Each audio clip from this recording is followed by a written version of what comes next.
Bonjour à toutes et bienvenue dans cette nouvelle vidéo. Donc comme chaque dimanche, je vous retrouve pour une nouvelle vidéo et aujourd'hui j'ai un thème un peu spécial à vous proposer. Tendance automne-hiver 2022-2023, 5 idées de tenue autour de choses que vous avez déjà. Le but ici, ça va être vraiment de vous inspirer des tendances pour créer des tenues, aller faire du shopping de garde-robe et je vous montre exactement comment je procède. Bienvenue sur ma chaîne. Si vous ne me connaissez pas, je suis Emma Denève, je suis la fondatrice de Bien Habillé et ce que j'aime et ce que je fais ici, c'est que je vous inspire à avoir votre style personnel en faisant du shopping de garde-robe, en vous inspirant et voilà, en créant de la joie à travers votre image. N'hésitez pas à vous abonner à ma chaîne et à me suivre sur Instagram. Et avant de commencer, je fais un petit rappel car c'est le dernier jour pour ce dernier numéro du M-Book Style. C'est beaucoup de derniers, je sais, mais du coup, c'est dit. Si vous avez envie de le commander,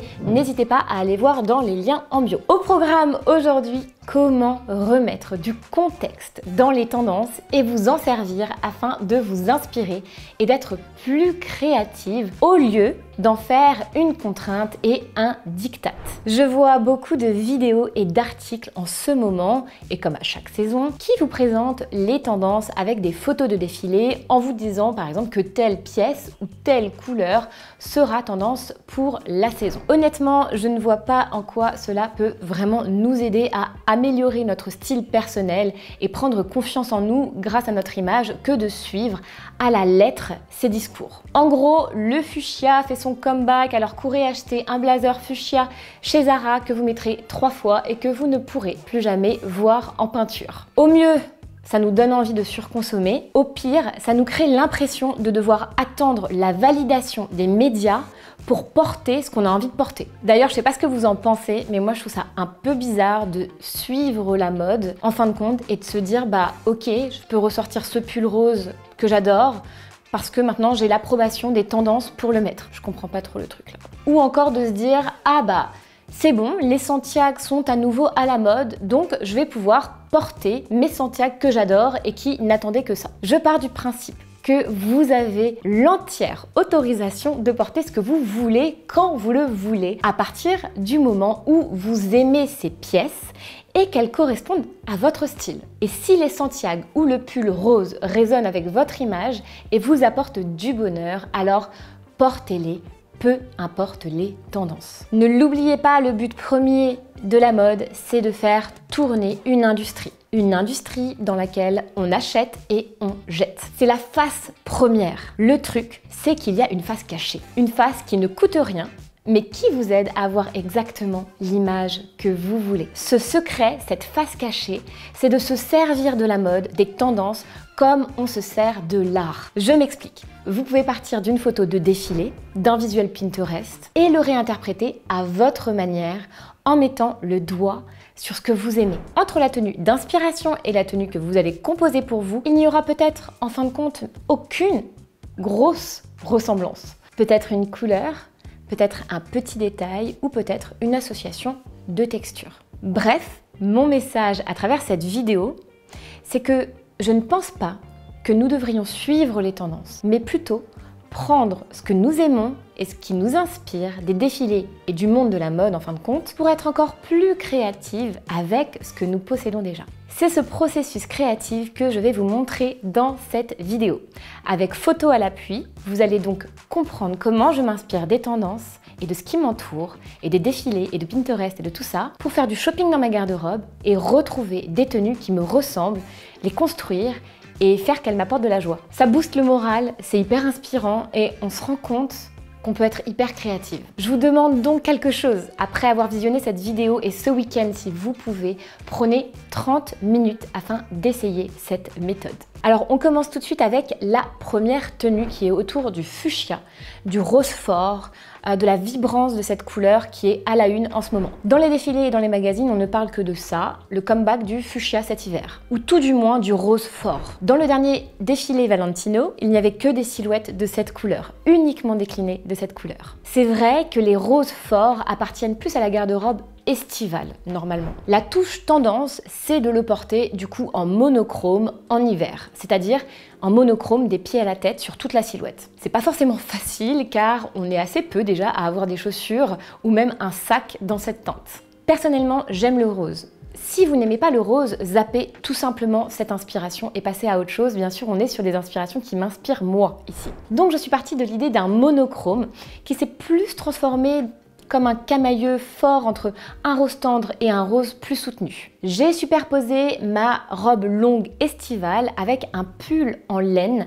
en cachemire à col rond. J'ai coupé avec du noir pour apporter du contraste, une petite touche voilà, de style et une énergie un peu plus automnale. Pour ne pas me compliquer la vie, j'ai tout simplement mis des ballerines noires et dorées avec un sac classique noir et doré lui aussi. Et je vais vous dire quelque chose, je me suis moi-même prêtée au jeu car au final, je n'aurais jamais eu l'idée de composer cette tenue. Et franchement, je l'aime beaucoup. Même si on est loin de la photo de départ qui m'a inspirée, le plus important, c'est justement d'avoir fait appel à ma créativité en essayant de comprendre ce qui m'attirait à la base dans cette tendance et comment l'appliquer dans ma tenue sans avoir à acheter quoi que ce soit. Deuxième idée de tendance, la transparence, le romantisme, le féminin, le sexy, le délicat. C'est vraiment une grosse tendance de l'automne aussi, cette tendance un petit peu romantique avec un côté très sexy, très féminin qui laisse deviner et entrevoir la peau. La première chose dont on se rend compte, c'est que c'est une tendance vraiment plus estivale qu'hivernale, mais je pense qu'on peut tout de même en faire quelque chose en automne. L'important, c'est que ça m'a interpellée et aujourd'hui, je vais vous montrer comment jouer avec ça. J'ai donc ouvert mes placards et je suis allée à la recherche de pièces transparentes et aériennes dans ma garde-robe et j'ai tout de suite pensé à ma grande chemise en mode cafetan de plage. Donc normalement, ce chemisier, je le porte au-dessus d'un maillot de bain en bord de piscine ou en bord de mer. Mais porté avec un jean blanc, toujours dans l'inspiration d'un style très féminin, très immaculé, très monochrome en fin de compte, je trouve que ça va très bien. D'ailleurs, j'ai réalisé une vidéo entière sur le jean blanc, n'hésitez pas à aller la voir si ça vous tente de porter un jean blanc au quotidien, c'est quelque chose de très facile, même en automne. Ce qui rend cette pièce très jolie, et là je reviens au cafetan, c'est vraiment que je l'ai porté avec un débardeur en dessous, avec un petit peu de dentelle lui aussi. Là, le débardeur, il s'efface et du coup, il laisse la part belle à la chemise oversize. Le mélange de lingerie, de dentelle, de transparence, c'est exactement ce qui m'a plu dans l'inspiration et j'arrive à le retranscrire en mélangeant ces deux pièces entre elles. Afin de rendre cette tenue plus automne et moins printemps, je joue sur des accessoires qui viennent un peu réchauffer la tenue. C'est un peu mon parti pris, mon style. Et là, j'avais vraiment envie de ça dans cette tenue. Je commence donc par des bottines camel, j'ajoute un sac léopard un peu texturé et le petit plus, c'est la ceinture dorée qui, selon moi, habille encore plus la tenue et lui donne un petit peu plus un sens automnal. Dites-moi si vous aimez, si ça vous inspire, dites-moi si ça vous donne envie d'aller vous-même chercher vos propres inspirations et de venir créer comme ça dans votre garde-robe. Troisième inspiration, et là on est sur toute autre chose, le tailleur d'hiver. On voit beaucoup d'ensembles de tailleurs en ce moment et c'est très beau. Mais je n'ai pas de tailleur. Alors, je fais avec ce que j'ai. Je pars de la base débardeur que j'avais tout à l'heure. J'ajoute un jean un peu palazzo car j'aime bien justement l'effet de tailleur un peu masculin, un peu large. Et c'est ce qui me plaît dans la silhouette et dans les silhouettes que je vous ai montrées. J'aime bien ce côté un peu garçon manqué, tout en étant féminin. J'ajoute ma veste blazer qui n'est pas vraiment dans la même teinte que le bas, mais on a tout de même cet effet un peu fondu qui m'attire. Pour lier les deux pièces ensemble, j'ajoute une ceinture au-dessus du blazer et cela permet de créer un lien et de rendre ce blazer encore plus automnal et encore plus habillé. Et pour finir, et là je surfe aussi sur une tendance apparemment de la saison, même si pour moi les métallisés sont toujours tendance depuis plus de 10 ans, j'ajoute mon sac mordoré à franges pour une petite touche doré. Alors encore une fois, le lien entre l'inspiration de départ et le rendu final n'est peut-être pas évident. Ce n'est pas du copier-coller. C'est de la réinterprétation en prenant les éléments que j'aime, qui me parlent et qui sont faciles à mettre en place avec ce que j'ai déjà dans ma garde-robe. Je ne sais pas si vous comprenez le processus, mais en tout cas, si vous le comprenez, vous avez là un outil fantastique pour créer des tenues. Quatrième tendance, quatrième Voilà, tendance qui m'a attirée, c'est le côté un peu retour à l'école, back to school, rayures, col clothing, le style un peu british. C'est une inspiration que j'ai décotée ici sur Pinterest et c'est un petit peu l'inspiration de la rentrée des classes. Avec des rayures, du bleu marine, des col clothing, peut-être des carreaux, des pieds de poule, etc. Alors il faut savoir que je n'ai pas de carreaux dans ma garde-robe tout simplement parce que je n'aime pas particulièrement cette imprimée. Mais je m'inspire d'autres choses pour conceptualiser et donner vie à ce que j'aime dans cette image et à travers les choses que j'ai dans ma garde-robe. Alors je vous promets quand même une chose, c'est que si vous suivez mon processus et que vous le faites, vous allez voir, vous allez bien vous amuser et vous allez être hyper étonné, tout ça en dépensant 0 €. J'ai beau exercer ce métier, j'ai pris vraiment beaucoup de plaisir à repousser les limites de ma garde-robe à travers cette vidéo et j'ai composé des tenues dont je n'aurais jamais eu l'idée d'assembler ensemble grâce à cette vidéo. Donc quelque part, merci à vous, merci de me suivre parce que ça me fait aussi repousser les limites de ma garde-robe. Pour cette tenue, je pars donc d'un pantalon rayé que j'adore porter. Je l'ai associé à un chemisier avec un joli col détaillé. Je n'ai pas de col clothing dans ma garde-robe, mais j'ai ce superbe chemisier en coton avec un col et un bas qui est très stylisé. Je lui ajoute une couche en plus avec un cachemire aux manches courtes. Le but ici, c'est que l'on puisse bien voir les détails du chemisier et là, franchement, je suis ravie du résultat. Pour rester dans le thème des mules mocassins fourrés, et mon sac classique sont ajoutés. Ici, ils signent mon style, car j'adore les porter à toutes les sauces et je trouve que ça va super bien dans ce style un petit peu rentrée des classes. Je pense que vous pouvez voter en commentaire pour me dire quelle est la tendance que vous avez préférée. Ça me ferait vraiment rigoler de voir quel est le look qui l'emporte à travers cette vidéo. Allez, on passe maintenant à la 5e et la dernière inspiration, c'est l'esprit salopette ou un peu l'esprit complet dans des teintes automnales. C'est vraiment la tenue la plus fun et la plus osée de toutes les inspirations que j'ai. J'adore les salopettes et j'adore cette tenue que j'ai dégotée de chez Isabelle Marant. Je trouve que ici le mélange des textures avec la laine, les couleurs, tout est assez juste. La salopette, c'est un article que j'affectionne particulièrement. Le truc, c'est que j'ai pas du tout de salopette en cuir, je n'ai pas du tout de salopette automnale. En gros, j'avais le choix entre une salopette crème que j'ai choisie et une salopette qui était plus bleu dénime parce qu'en fait, c'est les seules 2 salopettes que j'ai. Le crème, pour moi, il est plus dans l'inspiration car c'est assez lumineux et du coup, elle dégage aussi dans sa coupe un esprit un peu plus chantier, vous savez. Donc je trouve que ça va plus avec l'inspiration de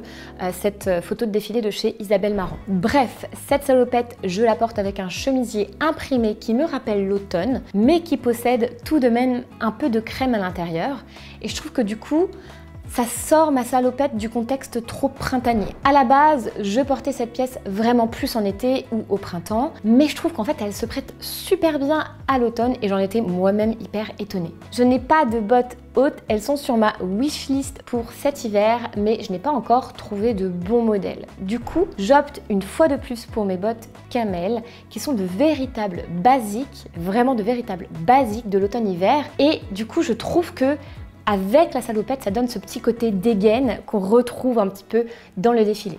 Petit aparté ici, les bottines camel sont vraiment des inconditionnels de garde-robe. Je les ai d'ailleurs incluses dans ma garde-robe capsule automne que je vous avais mis la semaine dernière, donc je vous remets la vidéo en question. Si vous n'avez pas eu le temps de la regarder, vous allez voir, les bottines camel, ça va absolument avec tout. Pour repousser les limites de ma créativité et apporter un petit peu de couleur, j'ajoute un pull rouge que je pourrais enfiler si jamais il fait froid. Je trouve que là, ça apporte le côté chaud de l'inspiration photo. Et puis pour finir, je finis avec une petite touche en fausse fourrure léopard. Et là, vraiment, je défends qui compte me dire que l'imprimé animal fait son retour cette année, car depuis plus de 10 ans ou même 15 ans et depuis que j'ai commencé mon blog et mon activité, il est à la mode chaque saison. Donc vraiment, c'est pas une nouvelle tendance. Alors j'adore cette tenue et je la trouve hyper stylée. Elle est juste dans mon style, elle a à peu près tout ce que j'aime à travers une tenue et jamais j'aurais pu la créer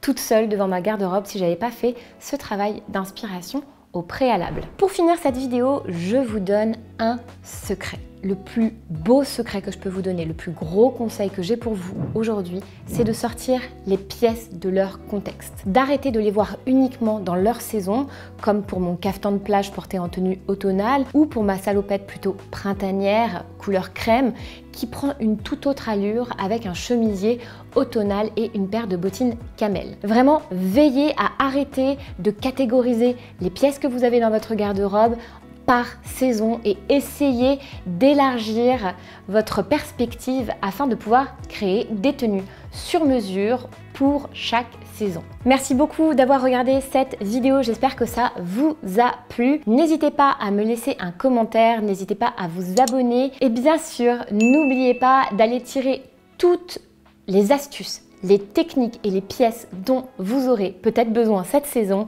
dans le M-Book Style Automne-Hiver 2022-2023. C'est 2 saisons en un numéro ultime. C'est le dernier des M-Book Style. Et du coup, on a mis au point une offre très spéciale qui vous permet de recevoir ce M-Book Style en version papier et d'acquérir en même temps les 12 autres précédents numéros, tous les 12, tous ceux qu'on a créés version numérique. Donc n'hésitez pas à aller voir ça, c'est aujourd'hui le dernier jour. Je vous embrasse et je vous dis à dimanche prochain pour une nouvelle vidéo. Bye bye!